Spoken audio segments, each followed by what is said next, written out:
Hello everybody. A few people have asked me after my last video if it was okay to mirror my videos, since some of them had been flagged and might go down. Well, the answer is obviously sure. Mirror all my videos if you want. What do I look like, a selfish uppity feminist? Do I look like a dame to you? I'm from the Pirate Bay and YouTube generation, the copy and paste generation. I am a hacker by philosophy. And when I say hacker, I don't mean the steal your credit card type. I mean the open source, keep software free and community driven. Caring and sharing with your community for the greater good. Subman USN came up with a nifty way to put someone's statements in a video and make a response, in a way that would not invade their privacy. So as everyone is probably aware by now, the pesky dumbs are flagging people's videos under YouTube's privacy violation clause in the terms of service. I am here to give a primer to how to avoid getting flagged by the pesky dumbs. Also, somebody pointed out that I always appear clean shaven, so I just figured I'd give a little unshaven appearance here so you know what it looks like. And I'll tell you something, darling, you look marvelous. So as you'll notice in this first clip, and in all subsequent clips, what I have done is I have masked out the faces of the pesky broad and have also used the sound editor of my video editing software to change the pitch of the voice, change the voice so that it's no longer recognizable as the person speaking. So without further ado, the pesky broads. Hi Dames. So earlier today I took part in a hangout which was supposed to be on the topic of International Women's Day, which is this coming Friday. Now we've criticised... Unfortunately, I don't know how to put a graphic over someone's face. I am really not that skilled. But I found another solution. You see, if you just move the video image upward, their face will go off screen and that way they can't be identified. So remember, I am doing the video like this to respect their privacy. Hi everyone, so this week we're looking at women in comedy, and I wanted to look at some sort of claims about women in comedy that I hear quite a lot of the time. First one, that women aren't really funny. Funny is a subjective thing. If you're going to make the argument that one sex is or isn't as funny as another, then all you can do is say from your personal observation women are or aren't as funny as men or vice versa. There's no scientific method of determining this other than possibly counting up all the income or bookings of stand-up comedians and figuring out the pay difference between the genders. But of course any time this happens, feminists don't come to the conclusion that one gender is better at something and thus pay more. They come to the conclusion that the evil patriarchy conspires to hold women down. I'm not about to name a massive long list of really hilarious women in comedy, not because I couldn't, because there are plenty out there, but because if you genuinely believe that an entire gender is just incapable of being funny, then you're not exactly going to be paying a lot of attention to me right now, saying that they are. Translation: I'm right and you're wrong, and I don't have to back my beliefs up with evidence. Because I'm right, because I have a vagina. And patriarchy. Look, if you're going to make a claim, toss out some names. Do you have any idea how many times I've changed my mind on something because people began providing examples? For example, a long time ago a friend said James Hetfield of Metallica was one of the greatest vocalists/guitarists of all time. I began naming numerous better guitarists and numerous better vocalists. He then said, no, I mean a vocalist that plays guitar. And I had to really think about it. And I confess there are a ton of better guitarists, a ton of better vocalists. But the combination of being both a better guitarist and a better vocalist, I could only name a few. So citing examples and being unable to cite examples means a lot. And who knows, someone watching this video might think of a dozen examples, and thus I may change my mind. Examples help. Claim number 3, that women have only recently become funny, and this is kind of a recent thing. I'm not even going to try and argue that point myself, but I saw a really great quote, by Matthew Perry, who plays Chandler Bing in Friends, and he was talking at the 2012 Comedy Awards. This year we saw many hilarious performances by women, as well as many idiotic articles from men about how women suddenly became funny.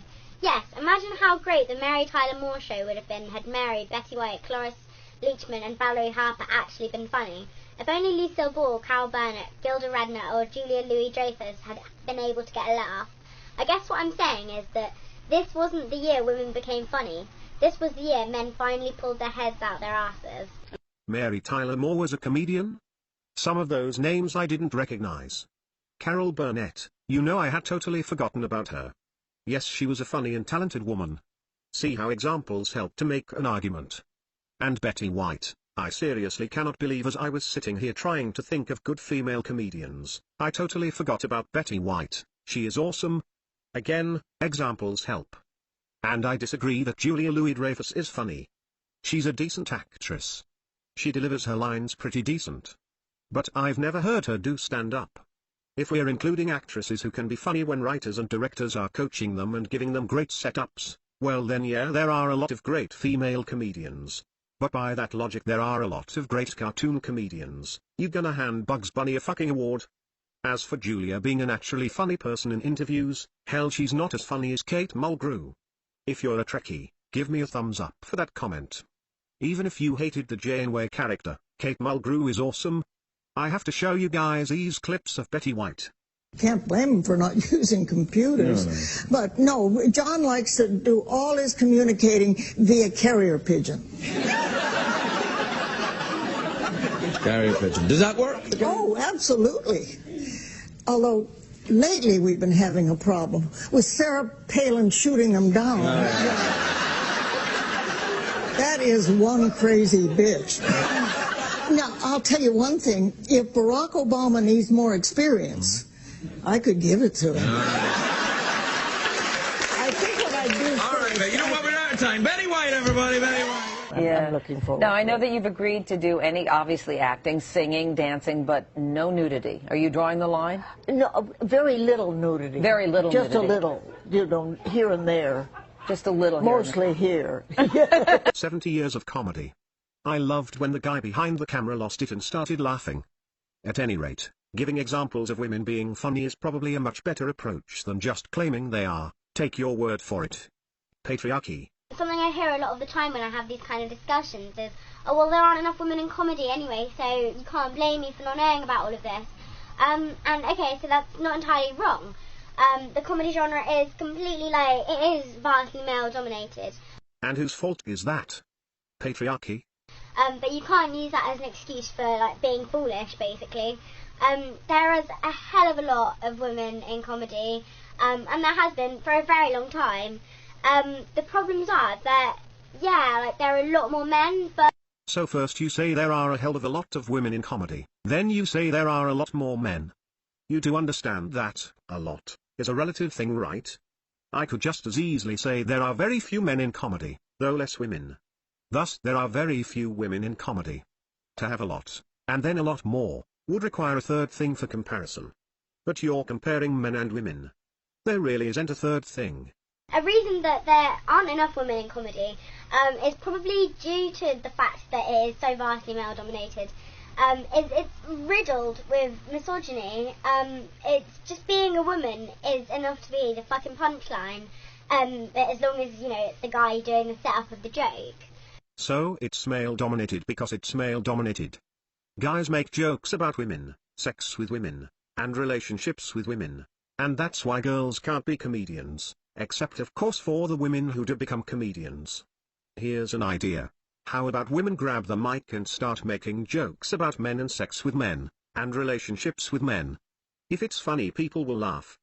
Finding something funny isn't really a choice, it's either funny to you or it isn't.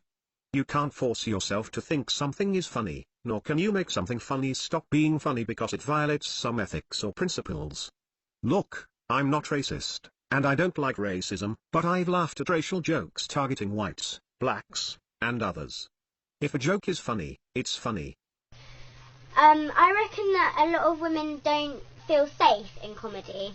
And I'm going to point to the recent Daniel Tosh awfulness about that as an example. So, trigger warning for rape jokes here.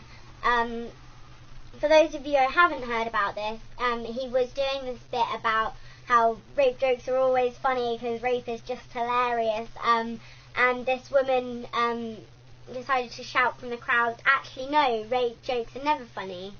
And so Daniel Tosh apparently thought a really appropriate response to that would be to joke about how funny it would be if that heckler was raped by like 5 guys right then and there, which is fucking disgusting, quite frankly. Oh God, again with the women don't feel safe. It's the feminist excuse for everything, isn't it? Well, that and patriarchy. They don't feel safe in tech because they overhear a dick joke. They don't feel safe in comedy because men make jokes about women. They don't feel safe here or there or anywhere. God, how the fuck do we go about making women not feel safe in gender studies classes?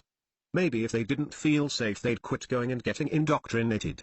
Also, your example of how women might not feel safe in comedy is flawed. You should have said, women don't feel safe being hecklers. After all, she wasn't a comedian, she was some uptight cunt that was shouting things at the performer and trying to mess up his act. And the comedian responded with something stupid off the top of his head to deal with the heckler. And I think you can understand that things like that might very well be a reason that women won't feel safe going into comedy. Or I think, in my opinion, there is a lot to be done to make the world of comedy a more sort of women-friendly place. Let me ask you something. Why the fuck are women so afraid of everything? Have you ever considered that there is no invisible patriarchy oppressing women? It's just women being too damn cowardly to get off their asses, turn off Oprah, and do something with their lives because they are just far too cowardly? Maybe you feminists need to stop telling men to make every aspect of life a woman-friendly safe space that's all about their tender emotions. Maybe you need to tell women to start growing up and acting like adults. You want men to pamper fragile women as if they were delicate toddlers afraid of everything. You know what, I'm not completely convinced that women are so pathetic and that they are so cowardly. And so mentally delicate and hypersensitive that we must treat them like little children. I think those descriptors apply to feminists, not women. I think gender studies classes that indoctrinate women into feminism teaches these women to get in touch with their inner crybaby, live their lives like entitled children and cry like a little girl when they don't feel the big strong male adults have built a safe enough safe enough space for them. I think normal healthy women can make it in comedy. And it's the indoctrinated crybaby feminists who have been trained to be hypersensitive and afraid of everything. Betty White, I never heard her talk about politics or her worldview, but I don't think she could be a feminist. You see, she hangs with the big boys and the rowdy male comedians, and one-ups them. She was on a games show or a talk show one time with Eddie Murphy, Mr. Foulmouth Sexist Traw as it gets Eddie Murphy, and she said something to him that made him blush. Betty White made a black man blush. That's just how badass she is. More evidence that feminists are just hypersensitive little children who go out of their way to be offended and cry, versus how a real woman takes jokes would be this. Also, to stop letting misogynistic comedians get away with it. This starts at a basic level, like, don't let misogynistic and sexist jokes slide. With your friend, if your mate, who thinks he's really hilarious, like, gets called out when he makes a kitchen joke. So kitchen jokes hurt feminists and make them feel unsafe. Let's see how a real woman deals with a kitchen joke. And I also want to say that I accept the kitchen jokes with good nature, even though this is really the only place in my house where the lighting is decent, and there's room for me to do this. Yup, real women can take a kitchen joke, feminists can't. Point proven, game over.